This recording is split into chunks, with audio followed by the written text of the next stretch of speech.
En esta nueva clase vamos a reforzar el estudio del campo eléctrico que genera una barra horizontal a lo largo de una posición en el eje Y. Además, vamos a analizar el escenario crítico donde la longitud de esta barra es infinita. Recuerden que si al final de la clase les resulta útil, comenten, den like y suscríbanse porque habrán desarrollos nuevos en ingeniería todos los días. Vamos con el ejercicio.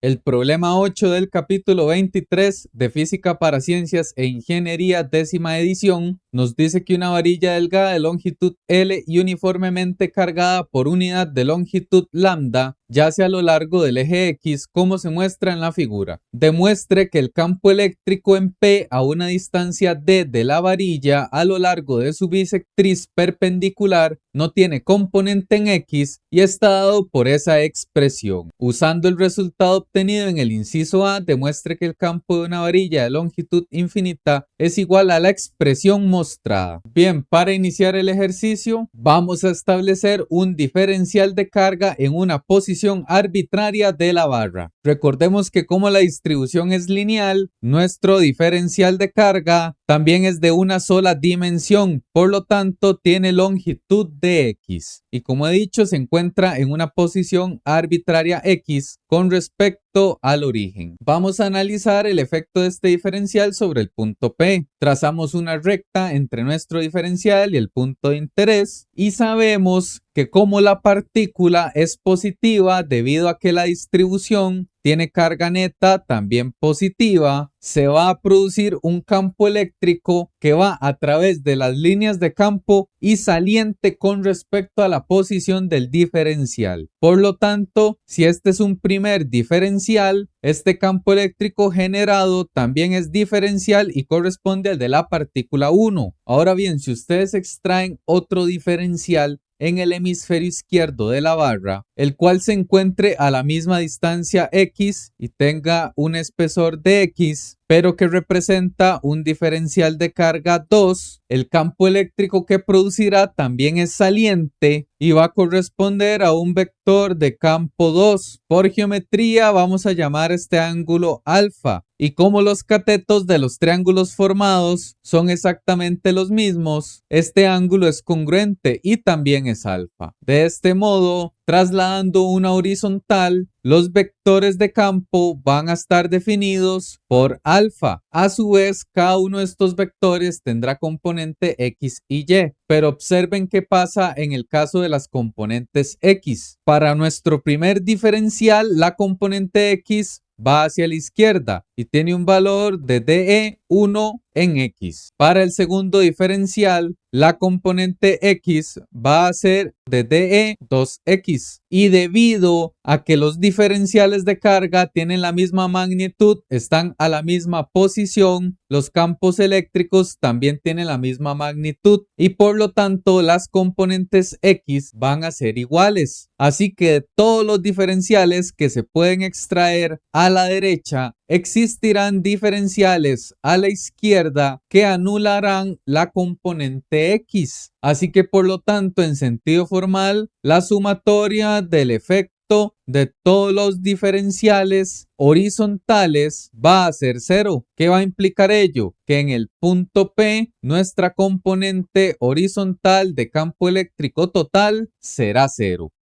Nuestro análisis actual se centra solamente en calcular la componente Y. Vean que sin importar dónde se coloque el diferencial por la naturaleza de la carga positiva, como los vectores son salientes, las componentes Y siempre serán positivas. Y a nivel geométrico, la componente Y va a estar dada por la magnitud del campo eléctrico diferencial por el seno de alfa. Por su parte, sabemos que la magnitud del campo eléctrico diferencial es equivalente a la constante de proporcionalidad por la carga entre la distancia entre el diferencial y el punto de estudio elevado al cuadrado. Dicha distancia corresponde gráficamente a la línea punteada que he definido anteriormente. De esta forma, si extraemos el triángulo, vean que tendríamos nuestro ángulo alfa con cateto horizontal de x y cateto vertical de modo que la hipotenusa corresponde a x a la 2 más d a la 2 raíz cuadrada. O bien, la expresión de r cuadrado es la suma de los dos cuadrados. Por otra parte, geométricamente, vean que el seno de alfa va a ser la componente opuesta, que sería d, entre la hipotenusa. Ahora bien, el diferencial de carga depende de la magnitud en x que tomemos de proporción de la barra, así que tenemos que expresarlo como función de x. Recordemos que eso lo logramos analizando la densidad de carga. A nivel macroscópico, sabemos que la densidad de carga es equivalente a Q entre L, mientras que a nivel infinitesimal, es decir, a escalas muy pequeñas, la densidad de carga se puede ver como la carga diferencial entre su longitud, de forma que el diferencial de Q es equivalente a lambda de x. Con todo este conjunto de información, vean que la magnitud del campo diferencial de E puede ser escrito como K por el diferencial de carga, que es lambda de x, y la distancia al cuadrado, que corresponde a x a la 2 más d a la 2. Ahora bien, la componente y por su parte sería la magnitud multiplicado por el seno. Aquí podemos aplicar leyes de potencias. Vean que este término está elevado a la 1, mientras este otro término es elevado a la 1 medio. Así que nuestro campo eléctrico diferencial tiene como denominador los elementos al cuadrado elevado a la 3 medios, que es 1 más 1 medio. Y en el numerador K lambda d y diferencial de x. Ya con la expresión del campo eléctrico que genera un solo diferencial, tenemos que sumar el efecto de todas las partículas. Ello lo logramos integrando. Entonces nosotros sabemos que el campo total en el eje Y sería la integral de toda esta expresión. Ahora debemos fijar los límites de integración. Observen que como la longitud es L, este punto en el espacio absoluto debería de ser menos L medios y este otro punto corresponde a L medios. Si lo hicieran formalmente, X debería de ser una cantidad que varía desde menos L medios hasta L medios. Ustedes podrían colocar esos límites de integración y van a obtener el resultado. No habría problema. Sin embargo, el proceso matemático se extiende. Mi propuesta es la siguiente. Nosotros podemos analizar la mitad de la barra, donde sabemos que X varía desde 0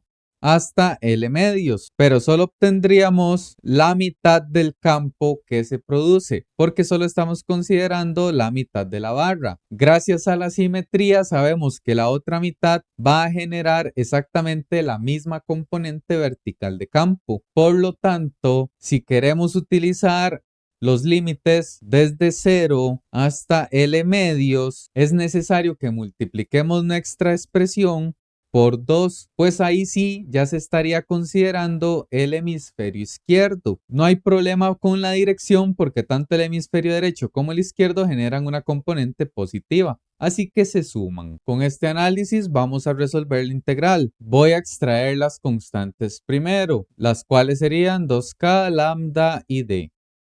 En el integrando nos quedaría únicamente la potencia de los términos al cuadrado a la 3 medios y en el numerador de x. El resultado de esta integral es un valor tabulado, el cual corresponde a d cuadrado en el denominador y la raíz de los términos.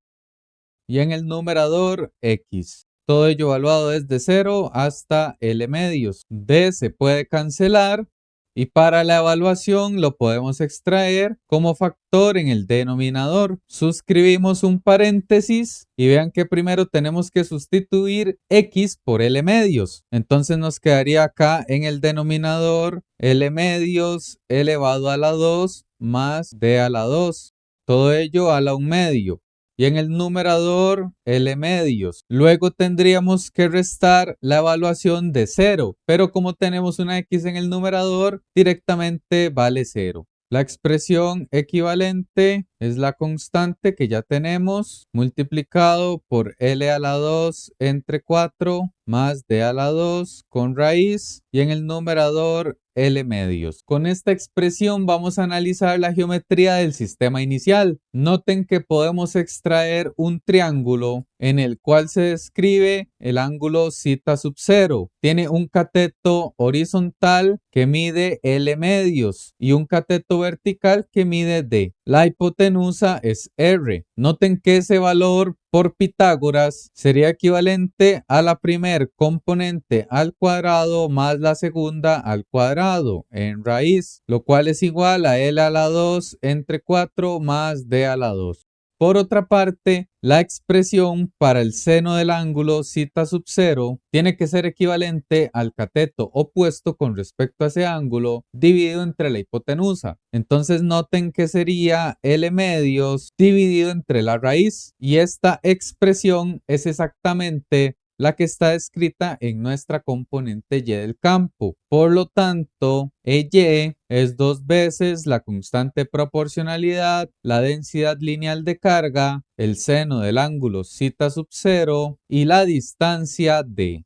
Con ello hemos demostrado el origen de esa expresión. Ahora vamos a analizar qué sucede con la expresión del campo cuando la longitud de la barra es infinita. Primero lo analizamos gráficamente. Vean que en este escenario el ángulo θ sub 0 que se subtiende a simple vista va aproximándose hasta los 90 grados. Analíticamente sabemos que el seno de ese ángulo está descrita por esta expresión. Sin embargo, cuando L es una cantidad que tiende a ser infinita, D, lo cual es una constante, tiende a ser despreciable, es decir, tiende a ser cero. Por lo tanto, de la expresión del seno podemos anular el término D cuadrado porque es despreciable a la par de L. De modo que el seno de θ sub 0 resulta en L medios entre la raíz de L a la 2 entre 4. Simplificando términos, obtendríamos L medios entre L medios, lo cual es 1. Con este análisis, para nuestra expresión de campo, el seno sería 1. Así que la componente y del campo se aproxima a ser 2 veces k por la distribución entre la distancia. Y con este análisis y desarrollo, el ejercicio está finalizado. Comenten, den like y suscríbanse y nos vemos en la siguiente clase de distribuciones continuas de carga. Gracias por su atención.